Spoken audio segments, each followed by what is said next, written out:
Have you ever looked at your bank account at the end of the month and wondered, where did all my money actually go? You aren't buying luxury cars or taking trips to private islands, yet somehow the cash just vanishes. It's not just you. With the cost of living higher than ever, managing money without a plan is like driving a car at night with the headlights turned off. You're bound to crash. But budgeting doesn't mean you have to survive on ramen noodles and cut out your daily coffee. Today we are breaking down the simplest, most effective financial blueprint on the planet, the 50/30/20 rule. By the end of this video you will know exactly how to split your income to cover your bills, enjoy your life and build wealth, all at the same time. Plus, we're going to build a simple, automated tracker together on screen that you can copy right away. Let's get into it. The 50/30/20 rule was created to take the math and stress out of budgeting. Instead of tracking every single penny like a strict accountant, you divide your after-tax income into just 3 main buckets: your needs, your wants, and your savings. Bucket number 1 is your needs. This takes up 50% of your take-home pay. These are the absolute essentials, the things you must pay to survive and keep a roof over your head. We are talking about rent or mortgage payments, groceries, utilities like electricity and water, insurance, and minimum loan payments. If you would get evicted, starve, or lose your job without it, it's a need. Bucket number 2 is your wants, taking up 30%.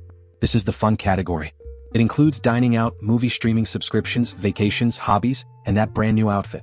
A lot of old-school financial gurus tell you to completely eliminate this bucket. But let's be honest, if your budget is miserable, you'll quit doing it within a month. This 30% ensures you can actually enjoy the money you work so hard to make. Bucket number 3 is the wealth builder, 20% for savings and extra debt paydown. This money is for your future self. It goes toward building an emergency fund, investing in your retirement accounts, or paying off high-interest debt like credit cards above the minimum payment. This is the bucket that buys you financial freedom. Let's look at how this works in the real world. Let's say after taxes, you bring home exactly $4,000 a month. According to the rule, your money should look like this. $2,000 goes to your needs, $1,200 goes to your wants, and $800 goes straight into your savings or extra debt payments. Now, what happens if your rent is too high and your needs actually add up to $2,500?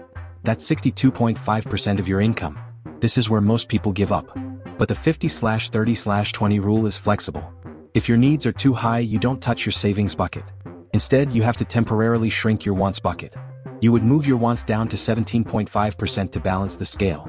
The goal is to always protect that 20% savings bucket as much as possible, because that is your ticket out of the paycheck-to-paycheck cycle. You don't need an expensive, complicated app that sells your data to track this. You just need a simple spreadsheet. Here is how you can set it up in less than 5 minutes. Step 1. Create a column for your total net income. Step 2. Make 3 separate tabs or sections labeled needs, wants, and savings. Step 3. At the end of every week, check your banking app and type your expenses into their respective buckets. To make this completely effortless for you, I've built this exact automated dark mode template. You can download it for free using the first link in the description below. Just make a copy, plug in your numbers, and let the formulas do the heavy lifting for you. Remember, financial planning isn't about restricting your life. It's about giving your money a job so you don't feel guilty when you spend it. When you know your bills are covered and your savings are growing automatically, you can spend that 30% on your wants completely stress-free. If you found this breakdown helpful, hit the like button and subscribe to the channel. In our next video, we're going to look at exactly where to put that 20% savings bucket so it earns the highest possible interest entirely on autopilot. You won't want to miss it. Thanks for watching, and I'll see you in the next video.